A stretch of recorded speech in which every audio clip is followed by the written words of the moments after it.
Hello everyone, मी आज एका महत्त्वाच्या टॉपिकवर तुमच्यासोबत बोलायला आली आहे. ॲक्च्युली 4 ते 5 दिवसाआधी माझ्या स्टुडिओला एक मॅडम आल्या होत्या. त्यांना मेकअप करायचा होता. त्यांच्याकडे एक विशेष प्रोग्राम होता. पण त्यांची स्किन जेव्हा मी बघितली तेव्हा त्यांनी हायड्रा पिलिंग फेशियल केलं होतं. मी हे नाही बोलत की त्यांनी हायड्रा फेशियल केलं. हायड्रा पिलिंग फेशियल केलं होतं. ऍक्च्युली हायड्रा फेशियल आणि हायड्रा पिलिंग फेशियल ह्या दोन वेगवेगळे फेशियल्स आहे. हे तुम्हाला माहित असायला हवं. हायड्रा फेशियल किंवा हायड्रा पिलिंग फेशियलचे बेनिफिट्स खूप जास्त आहे.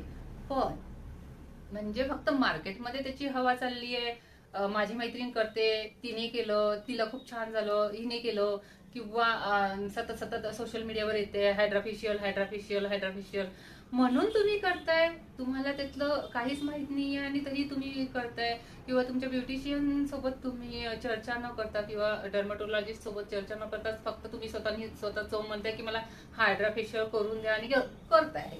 तर अशा वेळेस हायड्रा फेशियल सर्वांना जमते किंवा त्याचे बेनिफिट्स पण चांगले आणि साईड इफेक्ट असं काही नाही आहे. पण हायड्रा पिलिंग फेशियल जेव्हा तुम्ही करताय तेव्हा त्याचे साईड इफेक्ट नाही म्हणता येईल, पण 8 दिवस तुम्हाला त्याची खूप जास्त काळजी घ्यावं लागतं.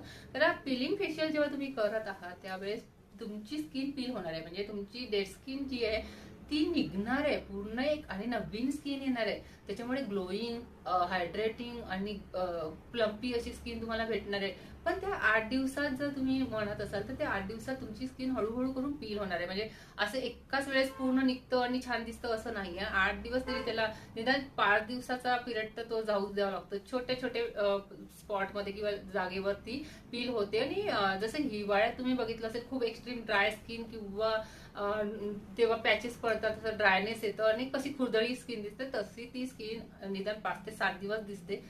पिलिंग होतच राहते 5 ते 7 दिवस आणि 6व्या-7व्या दिवशी किंवा 7-8 दिवसानंतर त्याचा ग्लो तुम्हाला छान दिसतो. तर त्याची आफ्टर केअर खूप जास्त करावं लागतं. तुम्हाला सनस्क्रीन लोशन वापरणं गरजेचं आहे. तुम्हाला हार्ड कुठलीही स्किन तुम्हाला वापरता येणार नाही. तुम्हाला लगेच मेकअप करता येणार नाहीये. तर ह्या सगळ्या गोष्टी असतात जेव्हा तुम्ही पिलिंग फेशियल करता, केमिकल पील करता. तर पिलिंग फेशियल करताना तर तुम्हाला जर तुम्ही ज्या वेळेस हे सगळे फेशियल करणार आहात तेव्हा तुमचं लग्न किंवा तुमचं काही जे काही प्रोग्राम आहे तो किती दिवसानंतर आहे हे तुमच्या डर्मॅटॉलॉजिस्टला किंवा ब्युटिशियनला सांगा. म्हणजे त्यानुसार ते तुम्हाला सजेशन देतील किती दिवसाआधी ते केलं पाहिजे आणि किती दिवसांनी त्याचा इफेक्ट तुम्हाला भेटणार आहे. उगीच म्हणजे काहीतरी आपल्यालाच वाटतं म्हणून आपण गेलो आणि केलं असं करू नका. त्यांच्यासोबत बोला, सविस्तर माहिती द्या त्यांना प्रोग्राम बद्दलची. म्हणजे तुमचं फेशियलचे तुम्हाला बेनिफिट मिळेल आणि सोबत तुम्हाला तुमचा मेकअप सुद्धा खूप छान होईल. कारण पिलिंग झालेल्या स्किनवर जर लगेच तुम्ही मेकअप करता तर तो सोडतो. म्हणजे मेकअप ऑब्झर्व नाही करत ती स्किन. तुम्हाला लगेच ते स्किन बाहेर फेकतं सगळे प्रोडक्ट, नाही त्याच्यावर बसत मेकअप.